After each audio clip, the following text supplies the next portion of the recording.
Durante años se repitió una idea incómoda.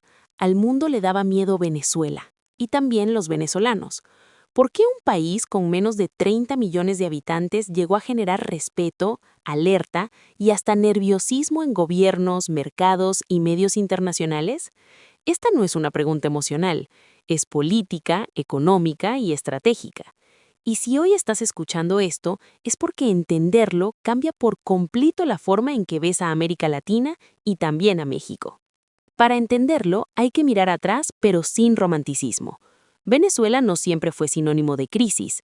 Durante gran parte del siglo XX fue uno de los países más ricos de la región, exportador clave de petróleo, con una de las monedas más fuertes de América Latina, miembro fundador de la OPEP y con influencia directa en el precio del crudo mundial.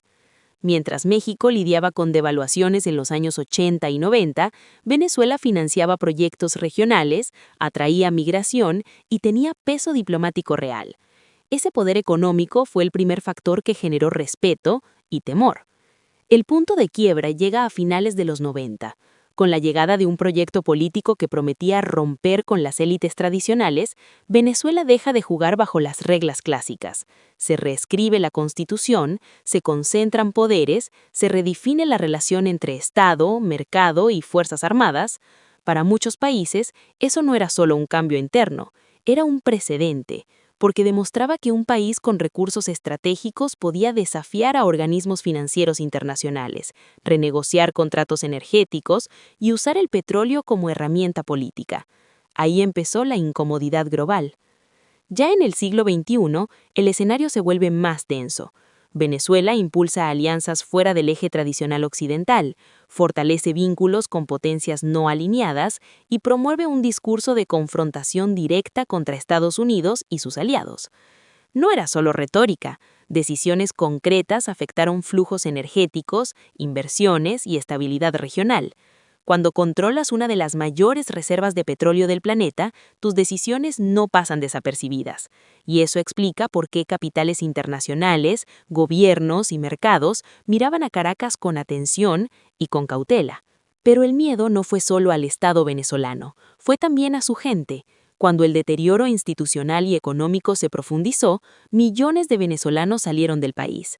Hoy, según datos de la plataforma R4B de la ONU, más de 7 millones han migrado. México no es ajeno a esto. En 2023, la Comisión Mexicana de Ayuda a Refugiados registró a Venezuela como una de las principales nacionalidades solicitantes de refugio, con más de 20.000 solicitudes en un solo año. Ese flujo humano generó reacciones encontradas. Solidaridad, sí, pero también estigmas, rumores y temores infundados. ¿Por qué ese miedo social? Porque cuando un sistema colapsa, no solo exporta personas, exporta lecciones incómodas. Los venezolanos se convirtieron en testigos vivos de lo que ocurre cuando se debilitan contrapesos, cuando el poder se concentra y cuando la economía se vuelve rehén de la política. Escucharlos incomoda porque obliga a comparar. Y en México, donde enfrentamos desafíos serios, inflación que golpea la canasta básica, instituciones bajo presión, debates sobre autonomía de organismos como el INE o la Suprema Corte, esas comparaciones pesan. Hoy el mundo ya no teme a Venezuela como potencia, pero sigue observándola como advertencia, y eso nos afecta directamente como ciudadanos, porque demuestra que la democracia no se pierde de un día para otro, se erosiona poco a poco, que los derechos no desaparecen de golpe, se relativizan, que la economía no cae por azar, sino por decisiones acumuladas. Entender el caso venezolano es entender por qué la vigilancia ciudadana importa, por qué la participación no es opcional y por qué la información es poder. ¿Qué podemos hacer? Primero, informarnos más allá de titulares. Segundo, exigir datos, transparencia y rendición de cuentas a quienes gobiernan, sin importar el partido. Tercero, defender instituciones que funcionan como contrapeso. En México tenemos ejemplos claros. Cuando la ciudadanía participa, como en elecciones con alta observación, el sistema responde mejor.